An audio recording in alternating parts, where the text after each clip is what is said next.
అబ్బా ఇప్పుడేమైనా తినబుద్ధి అవుతుంది. ఇంట్లో చూస్తేనేమో ఏమీ లేవు.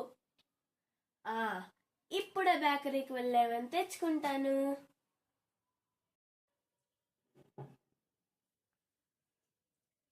అమ్మా ఇప్పుడే బేకరీకి వెళ్ళి తెచ్చుకున్నా.